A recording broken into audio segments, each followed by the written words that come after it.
घड़े और मिट्टी में क्या है और क्या नहीं है? मिट्टी है या घड़ा है? क्या है? मिट्टी है। क्या घड़ा है? अच्छा, घड़े में घड़ा है क्या? यदि घड़े से माटी हटा दी जाए तो घड़े में घड़ा रह जाएगा? उत्तर रह जाएगा। भैया आप बताओ, पीले भैया आप बताओ, घड़े से माटी हटा दी जाए तो क्या घड़ा रह जाएगा? इसलिए घड़े में मिट्टी की सत्ता है, घड़े की सत्ता। अच्छा, घड़े की सत्ता व्यवहार में है। कुम्हार से क्या कहा जाएगा? भाई साहब एक घड़ा दे दो।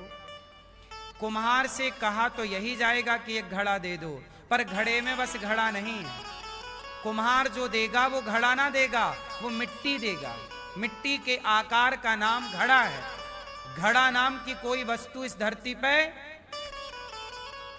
बोलो हाँ, क्या घड़ा नाम की कोई वस्तु है? यदि वस्तु है तो मिट्टी। उस मिट्टी को घड़ा कहा गया लाखों साल से। मिट्टी के एक आकार को, जैसे मिट्टी है घड़ा नहीं है, जैसे मिट्टी की सत्ता है घड़े की नहीं, ऐसे भगवान की सत्ता है, आपकी और हमारी सत्ता नहीं है। इस संसार में जो दिख रहा है वो भगवान ही रहा है। व्यवहार में पुरुष है, व्यवहार में स्त्री है, वास्तविक में ना स्त्री है ना। जैसे व्यवहार में घड़ा है पर वास्तविक में तत्व की दृष्टि से मिट्टी है, ऐसे व्यवहार में स्त्री पुरुष की सत्ता है पर वास्तविक में भगवान के सिवा ना कोई स्त्री है, ना कोई पेड़ है, ना कोई पौधा। क्योंकि पेड़ पौधे के रूप में भी वही है, चींटी और हाथी के रूप में भी वही है, स्त्री और पुरुष के रूप में भी। इसलिए कहता हूं, किसी से झगड़ा द्वेष ना किया करो, सब में भगवान का दर्शन करना चाहिए। ना काहू से दोस्ती, ना काहू से बैर, कबीरा खड़ा बाजार में सबकी चाहे खैर। इसलिए किसी से दोस्ती नहीं और किसी से दुश्मनी नहीं। राजा की दोस्ती अच्छी नहीं होती और राजा की दुश्मनी भी अच्छी, राजा की दोस्ती भी नहीं और दुश्मनी भी नहीं।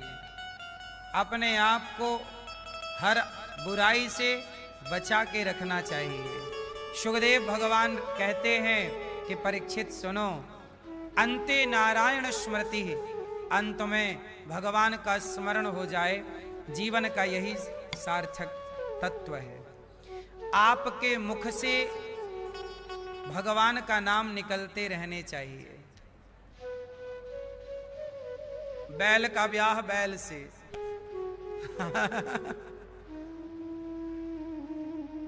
गाय का ब्याह गाय से, ऐसे में होगी जनसंख्या वृद्धि,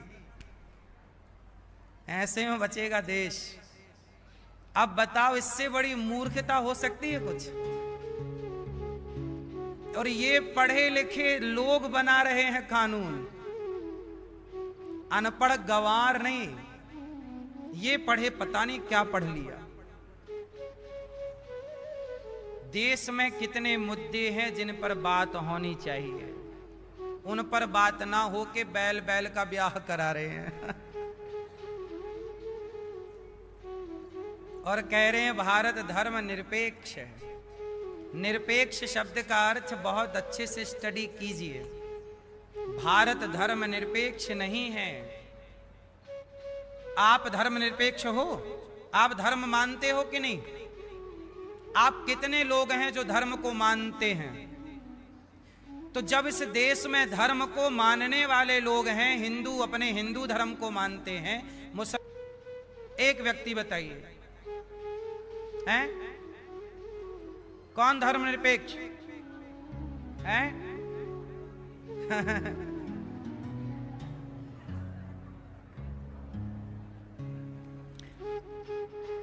वो भी बेचारा कभी हिंदू बन के कभी ये बन के घूमता रहता है।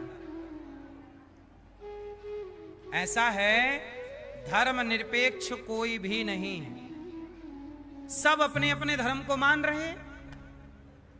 ईसाई ईसाइयत को मान रहे, मुसलमान अपने को मान रहे, हिंदू अपने को मान रहे, यहूदी यहूदी को फॉलो कर रहे हैं, पारसी अपना पारसी को, सिख अपना वाहे गुरु को फॉलो कर रहे हैं, अपना मान रहे। कौन है बताइए? इसलिए धर्म निरपेक्ष नहीं, यह देश धर्म सापेक्ष होना चाहिए, धर्म से चलने वाला देश हो। और धर्म मर जाएगा तो फिर आप कहां रह जाएंगे? आप जानवर हो जाएंगे। शास्त्र कहते हैं धर्महीन व्यक्ति पशु के समान है। धर्महीन व्यक्ति जिसके पास अब सोचिए, क्या आप उस व्यक्ति को अपना दोस्त बनाएंगे जिसका कोई धर्म ना हो? जो आजादी, पतंग आजाद है कि रस्सी के। जो दादाजी कितना रोकड़ा कमाना चाहिए, तूने ये नहीं देखा क्यों? जो है उसका भगवान का क्या होना चाहिए? और धन्यवाद कब हो गया? आप सुखी हो कि दुखी हो? मैया मैया आप सुखी हो कि दुखी हो? बोलो मेरी मां। इसलिए पांडवों का साथ भगवान ने दिया। कई बार आप लोग ना कहते हो कि हमारा समय अच्छा था, तब आप भगवान के बहुत अच्छे को देवी कहें और आप काम राक्षसी वाला करो, तो बात नहीं बनेगी ना।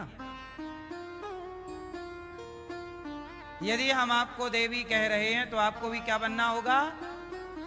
देवी। सही है?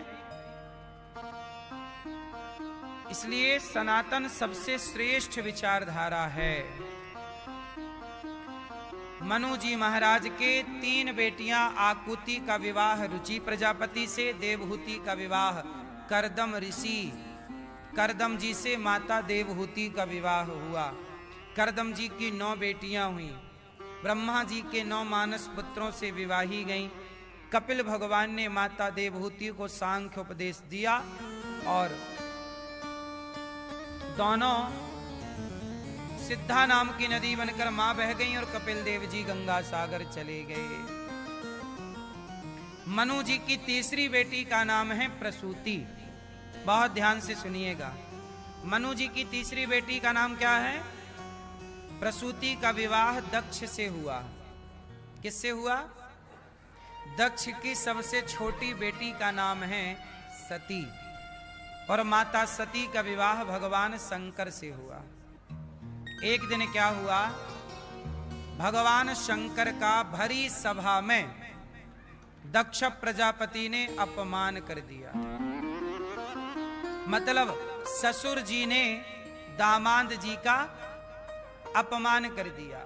सभा लगी थी, दक्ष आए, सबने खड़े होकर दक्ष का अभिवादन किया, परंतु शिव जी खड़े नहीं हुए, ब्रह्मा जी और विष्णु भगवान खड़े नहीं हुए।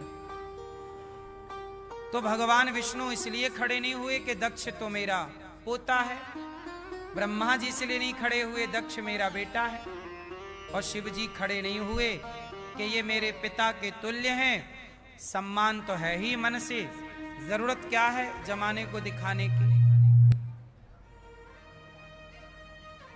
अब भरी सभा में दक्ष ने देखा कि मेरे लिए शंकर खड़े नहीं भये, भरी सभा में गालियां देना शुरू कर दिया। अरे इसे क्यों बुला लिया?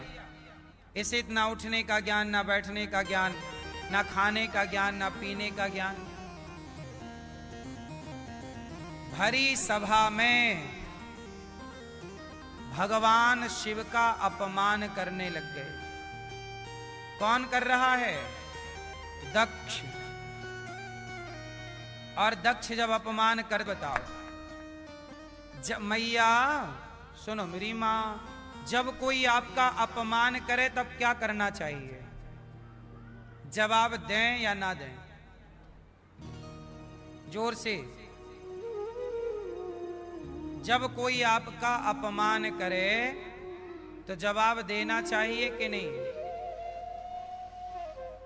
मैया सो गई, जगाओ मैया। बेटा बैठ जाओ, अब नहीं खड़े होना बार बार, शांति से सुनो। ना चाहिए कि नहीं? उत्तर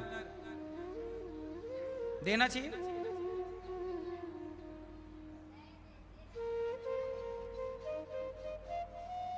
किसे जवाब दें और किसे ना दें?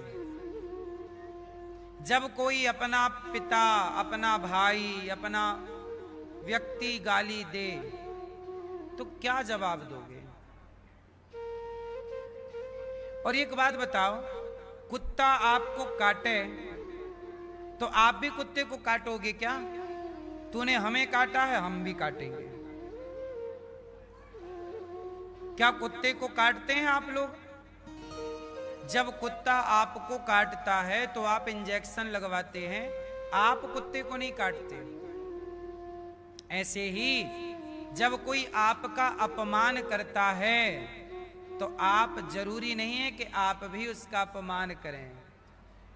कोई आपको गाली दे रहा है, देने दो। भाई ये बताओ, एक संत जी थे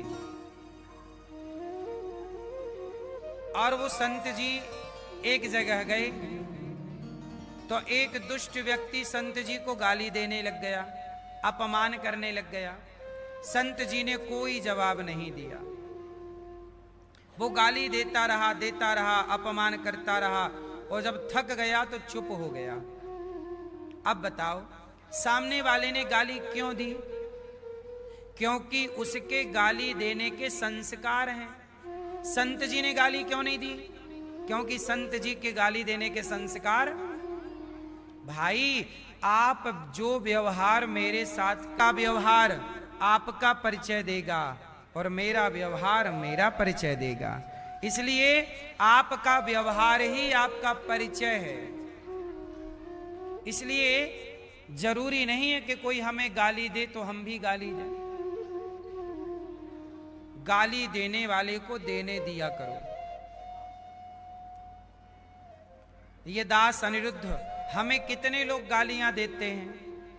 हमें कितने, आपने देखा मीडिया वाले, न्यूज चैनल वाले डिबेट लगा लगा के वो अपने चैनलों में बुला बुला के हमें गाली दिलवाते हैं। न्यूज वाले, कुछ न्यूज चैनल वाले, सब नहीं। क्यों गाली दे रहे हैं वो? हमने उनके घर चोरी की है क्या? उनके डाका डाला है? उनकी बहन बेटियों को छेड़ा है?